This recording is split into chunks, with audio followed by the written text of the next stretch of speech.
Hi, Matt. Pam, how are you doing, dear? But let's get right to it. I have a question for you. Okay. I look back at my grandchildren and thank God they're sleeping with their mouth closed. But I check them all the time because if they're sleeping with their mouth open, tell me what that means. Well, we are not supposed to be mouth breathers. We are supposed to be nasal breathers. And if we can't breathe through our nose, our mouth is going to drop open, especially at nighttime. Mac, I think most of us know that we can go without food for days on end, okay? We can go without water for less days, but we cannot go without air for more than just a couple of minutes. So our bodies will do everything to make us a more efficient breather. So a lot of times there's an undiagnosed situations where there's something congesting the nose, right? Usually it's allergies, and the allergies don't have to be full-on allergies. They can be just a sensitivity. The mucosa or the tissue in our nose is so sensitive and delicate, and it filters everything. So if it's overreacting or hyper-responsive to something in the air or an animal in the house or something we're consuming, it's going to swell up. And so that makes their airway resistance in the nose more. And if the airway resistance is higher, that means we get less flow, meaning things are plugged up. So what are we going to do? We're going to naturally drop our mouth open so we can get better intake of air. And that happens mostly when we sleep because we don't know what we're doing. But also, like for you parents that are listening, if you're watching your child while they're gaming or reading and they're just standing there with their mouth open, they're probably congested in their nose, and that's completely unhealthy. Yes, and to give it a good demonstration, the listeners or the watchers could just close their mouth and then pinch their nose and hold it, what's going to happen? They're going to open their mouth. Exactly. And so this is really as simple as that. But it becomes very complicated because if the parents don't pick up the child as a mouth breather, the dentist doesn't pick up the child as a mouth breather, the pediatrician doesn't pick it up, then nobody knows the devastating effects of what can happen. So there's really two issues. There's an overall issue of the nose doing its job and cleaning everything, providing nitrous oxide and some of the things that you've talked about in the past. But the unknown thing the pediatricians and non-dentists don't know is about what happens during the developmental stage when the tongue is laying down on the floor of the mouth instead of molding that palate. Explain, please, dear. You see it every day. We do. And I think part of the reason why this goes under the radar for adults and children is because it's so common. So like, I think it's like 3 out of 4 people suffer from some type of allergy, right? So mouth breathing looks normal. It's funny that show Stranger Thing was one of the few shows that actually, did, as an insult, they would call that person a mouth breather. And It is a I mouth historical, I it goes started mouth back breathing and when I saw that because my jaw dropped. I was like, oh, what? it, They're right. but it goes back in writing, goes back hundreds of years. Oh yeah, that person was a mouth Yes. breather. Yeah, So there's they actually knew books it back from then. long ago. But to Yeah. answer your question, what develops our face is our tongue. Yes, there's genetics involved, but our tongue needs to be up against the roof of the mouth, the palate. And when it sits up there, that tongue is a strong muscle. And what it does is that it pushes on the palate out and forward as we're developing, especially through the ages of 0 to 4. That's prime development. So these infants and toddlers that are being undiagnosed is so detrimental to their craniofacial development. When the tongue sits low, and the reason why it sits low, well, for breathing through our mouth, you guys, we have to get the tongue off the palate. Otherwise, the air won't go into our throat. So we develop something called low tongue posture. And now the tongue's not up against the roof of the mouth, and the cheek muscles, called your buccinator, which are the antagonistic muscles, start to squish the face in or prevent the development of it wide. And then we also have these muscles around our lips that also stunt the development forward. And then again, this goes undiagnosed until the kids start to become older, usually around 7, 8, 9, can because their adult lower front teeth start coming in, and the parents are like, oh, well, my kid's teeth are coming in crooked. And the dentist finally says, oh, well, the teeth are coming in crooked. Okay, now it's, quote, a problem. And we're really at that time talking about is a cosmetic problem because the teeth are, quote, crooked. They're still not talking about jaw development and facial development. So now we wait till like the adult teeth have come in and you go to the orthodontist for some dental straightening. Okay, that window of development is completely done for the face. And so that orthodontist is going to do his or her best job to make the teeth straight, but the airway, because the jaw never developed forward, the airway is small in the throat. And then also that jaw is, remember, we've talked about this, listener, that jaw is up and back and they have joint compression. And what that turns into in adults is joint pain, headaches, eye issues, ear issues, obstructive sleep apnea, snoring, all of the above. So that's how the tongue helps develop our face. I'm going to say that really slowly again, and not all of it because I don't want to put our listeners or our watchers to sleep. But if the tongue is not up against the roof of the mouth, the face never develops well. And we can get the teeth to look straight and pretty by pulling them or flaring them later. But the mid face and the lower face, your jaws never develop forward enough. And that squishes the airway in the throat and compresses the jaw joint, causing TMJ and sleep issues.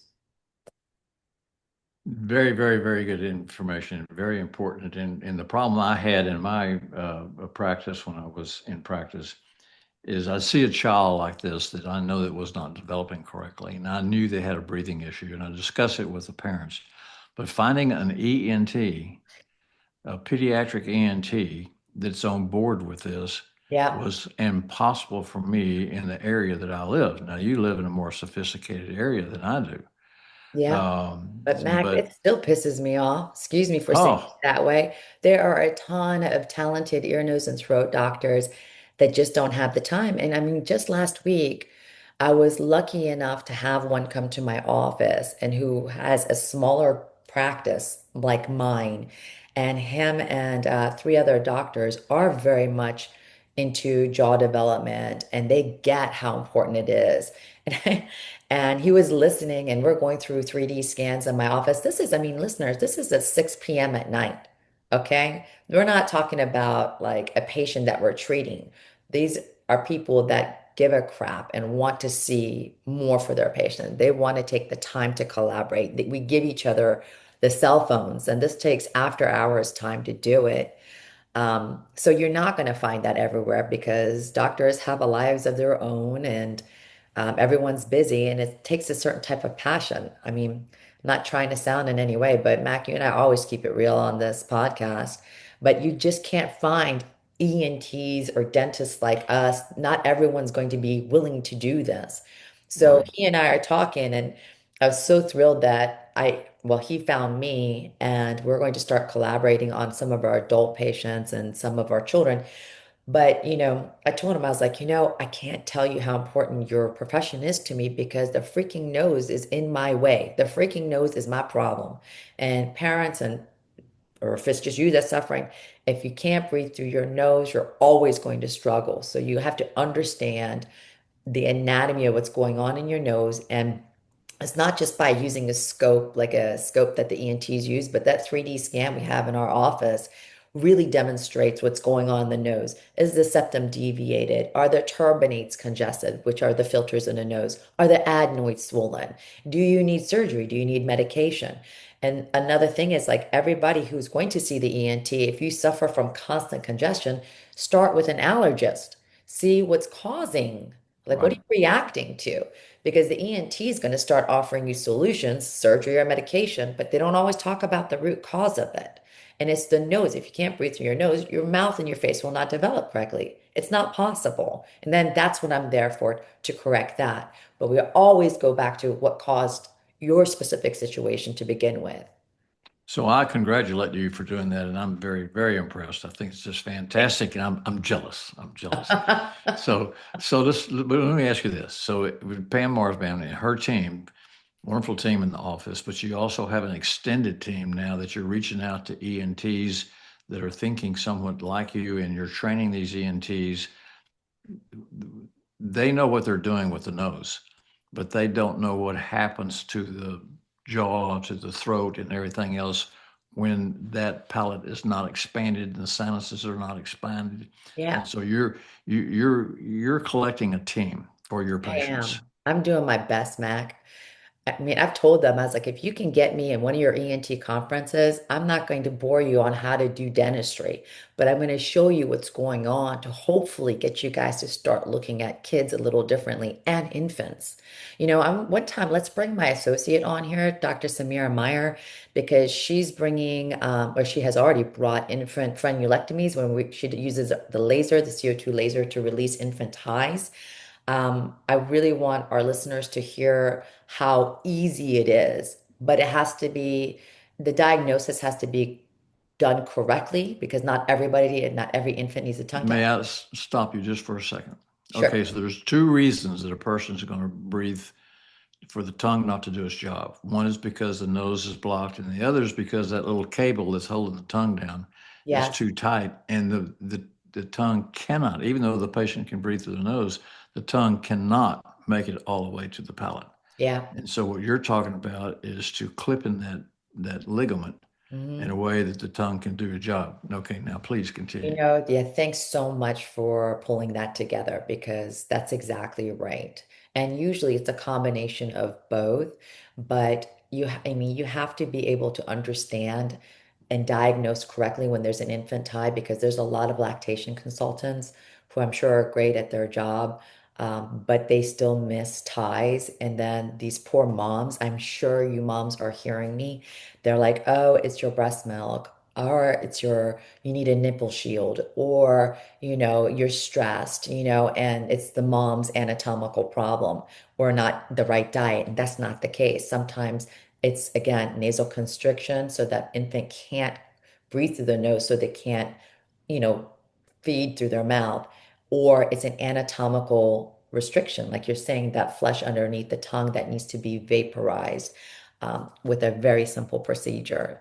So either way, that tongue needs to be up against the roof of the mouth. Otherwise, that face won't develop correctly. And none of this, listeners, is taught in dental school. And the dentist coming out of dental school probably doesn't have a clue what we're talking about. They don't know. The Right. ENTs, nothing is taught about dentistry in medical school, which is a shame. Mhm. We have separated the mouth from the body, which is a shame, because when all of this is not working and it is retracted going back towards the throat, it closes the throat. I mean, it's Right. not rocket science. You Uh, There was a study that's fascinating. The information's out there. I just don't know yes. it's not being applied, or overlooked, if you will. There was a study by a Dr. Christina Zeleno and a group, and this was in the Journal of Neuroscience. And this was back in 2016, and they did a follow-up couple other studies in 17 and 18. But to not overcomplicate it, it talks about how natural breathing through the nose um, creates like this synchronized electrical activity that goes into our brain, and specifically areas of the brain that work with memory, emotions, and like processing recall.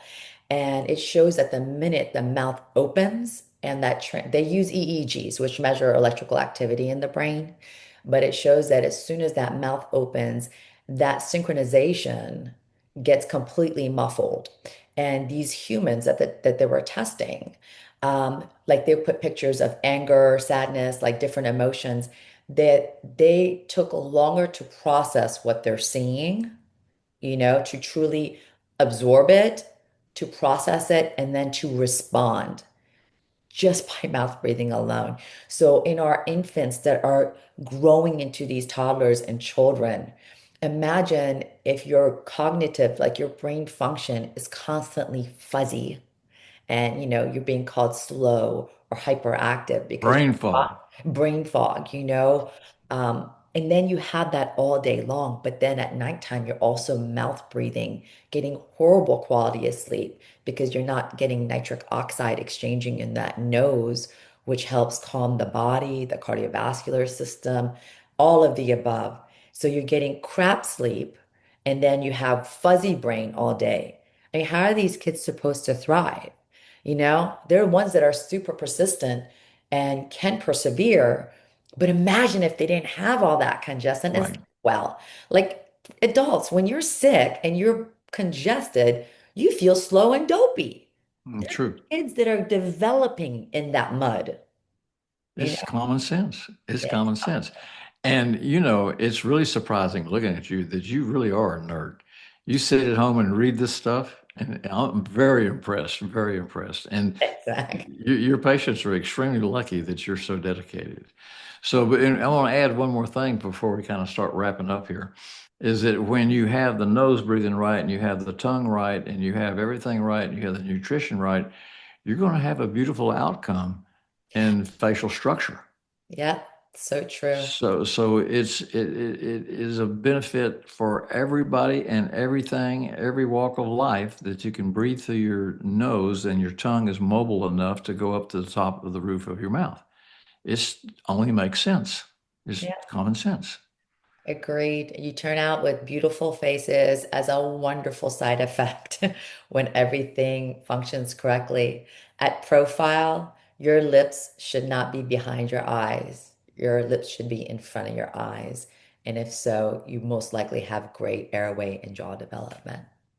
And the front teeth should slightly be angled out to give support for the upper lip. But if they're breathing through their mouth, like you said, the muscles around the teeth pull in, and that makes the teeth either go in or straight, which is not right because that's a deficient maxilla. True. You see it everywhere if you know what to look for.